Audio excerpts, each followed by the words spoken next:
गुरु प्यारी साध संगत जी, आज फिर से एक सुंदर सी साखी आप सभी को सुनाने जा रही हूँ। गुरु प्यारी साध संगत जी, आज की ये जो साखी है जापान में घटी सच्ची साखी है, जो हमें ये सिखाएगी कि हमें कभी भी मुसीबत में इंसान का साथ नहीं छोड़ना चाहिए। इंसान को भगवान ने सर्वश्रेष्ठ बुद्धि दी है, जिसका इस्तेमाल करके वो लोगों की मदद कर सकता है। कभी भी इंसान को अपने आप को सर्वश्रेष्ठ नहीं समझना चाहिए, क्योंकि समय बदलता रहता है। और ये भी याद रखना चाहिए कि जो हिसाब होता है ना, ऊपर कर्मों का होता है, धर्मों का नहीं होता। तो इसलिए धर्म कोई भी हो, कर्म सही होने चाहिए। तो आइए गुरु प्यारी साध संगत जी, सुनते हैं आज की ये सुंदर सी साखी। एक जापानी अपने घर की मरम्मत कर रहा था। जैसे कि हम कुछ कुछ सालों में अपने घर की मरम्मत करते हैं ना, तो वैसे ही वो अपने घर की मरम्मत कर रहा था, नवीनीकरण कर रहा था, कुछ ना कुछ चेंज कर रहा था उसके अंदर। तो वो अपने घर की दीवारों को तोड़ रहा था। जापान में लकड़ी की दीवारों के बीच खाली जगह होती है, यानी दीवारें अंदर से खोखली पोली होती हैं। जब वो लकड़ी की दीवारों को चीर तोड़ रहा था, तब उसने देखा कि दीवार के अंदर की तरफ लकड़ी पर एक छिपकली बाहर से उसके पैर पर ठुकी कील की वजह से एक ही जगह पर जमी पड़ी थी। जब उसने ये दृश्य देखा तो उसे बहुत दया आई, पर साथ ही वो जिज्ञासु भी हो गया कि भाई 5 साल तक ये छिपकली कैसे जिंदा रही। जब उसने आगे जांच की तो पाया कि वो कील तो उसके मकान में बनते समय 5 साल पहले ठोकी गई थी। एक छिपकली इस दशा में 5 साल तक जिंदा रही, दीवार के अंधेरे पार्टीशन के बीच बिना हिले डुले। ये सवाल उसके मन में खटक रहा था। उसको विश्वास ही नहीं हो रहा था। उसको लग रहा था ये तो पॉसिबल ही नहीं है, और वो उसको चौंका देने वाला था।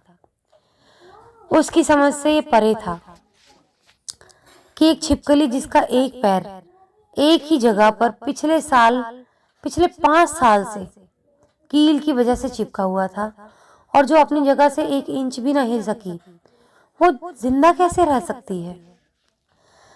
अब उसने ये देखने के लिए कि वो छिपकली अब तक क्या करती रही और कैसे अपने खाने की जरूरत को पूरा करती रही, अपना काम रोक दिया उस जापानी ने। थोड़ी देर बाद पता चला कि पता नहीं कहां से एक दूसरी छिपकली आई। वो अपने मुंह में भोजन दबाए हुए थी, यानी कि वो कीड़े मकोड़े उसने मुंह में दबा रखे थे उस फंसी हुई छिपकली को खिलाने के लिए। उफ, वो सन रह गया। ये नजारा उसके दिल को अंदर तक छू गया कि एक छिपकली जिसका एक पैर कील से ठुका हुआ था, उसको एक दूसरी छिपकली पिछले 5 साल से खाना खिला रही थी। अद्भुत, अमेजिंग। दूसरी छिपकली ने अपने साथी के बचने की उम्मीद नहीं छोड़ी थी। वो पहली छिपकली को पिछले 5 साल से खाना खिला रही थी। अजीब है, एक छोटा सा जानवर, एक छोटा सा जीव तो ये कर सकता है, पर हम इंसान जैसे प्राणी, जिसे बुद्धि में सर्वश्रेष्ठ होने का आशीर्वाद मिला हुआ है, नहीं कर सकता। तो गुरु प्यारी साध संगत जी, कृपा करके अपने प्रिय लोगों को कभी न छोड़ें, अपने प्यारों को कभी न छोड़ें, अपने अपनों को कभी न छोड़ें। लोगों को उनकी तकलीफ के समय अपनी पीठ न दिखाएं। अपने आप को महाज्ञानी या सर्वश्रेष्ठ समझने की भूल न करें। आज आप सौभाग्यशाली हो सकते हैं, पर कल तो अनिश्चित है, और कल चीजें बदलेंगी जरूर। प्रकृति ने हमारी उंगलियों के बीच शायद जगह भी इसलिए दी है ताकि हम किसी दूसरे का हाथ थाम सकें। आप आज किसी का साथ दीजिए, कल कोई ना कोई दूसरा आपको साथ दे देगा। धर्म चाहे जो भी हो, बस अच्छे इंसान बनो।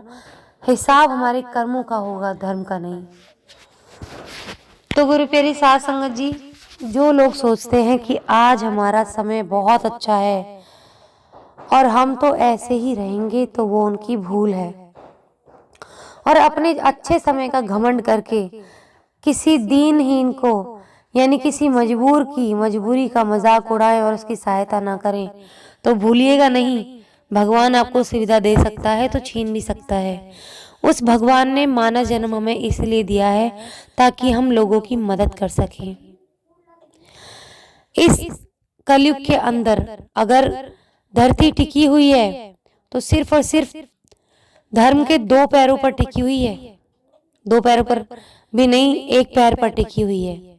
मैंने आपको एक साखी सुनाई थी जिसमें धर्म के 3 पैर तोड़ दिए गए हैं कलयुग के अंदर, तो अब सिर्फ 1 ही पैर बचा है धर्म का, दया और दान।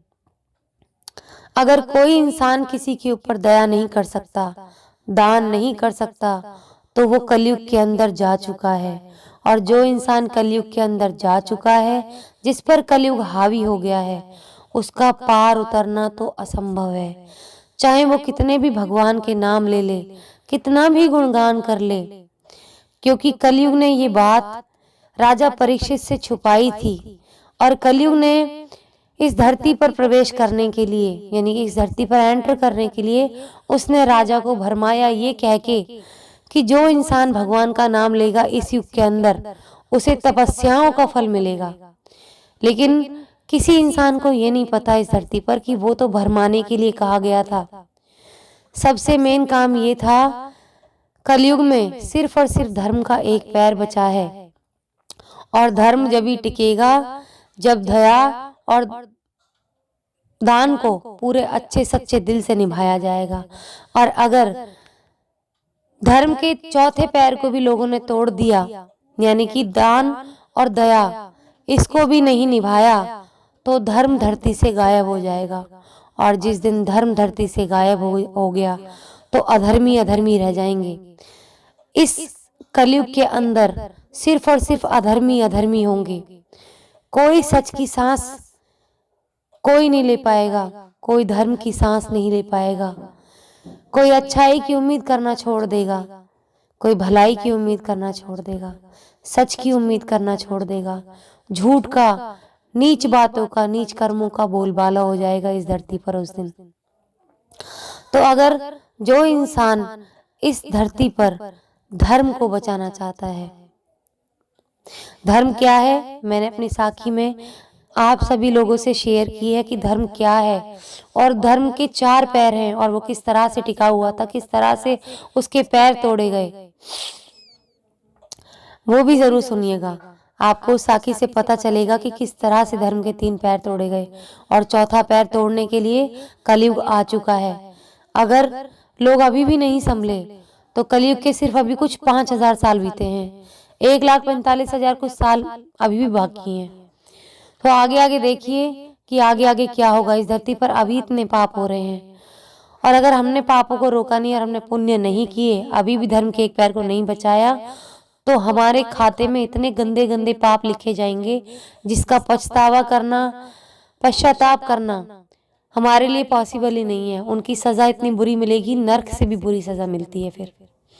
तो गुरु प्यारी साध संगत जी, इस कलयुग के अंदर दया, इस धर्म को सबसे ऊपर माने, लोगों की सेवा करें, दीनहीन की सेवा करें, मदद करें, क्योंकि समय बदलते देर नहीं लगती। आज इसी के साथ इस सुंदर सी साखी को यहीं समाप्त करना चाहूंगी। मिलती हूँ आपसे अपनी अगली वीडियो में नई साखी के साथ। तब तक के लिए खुश रहें, सुमिरन करते रहें, सच्ची सेवा करते रहें।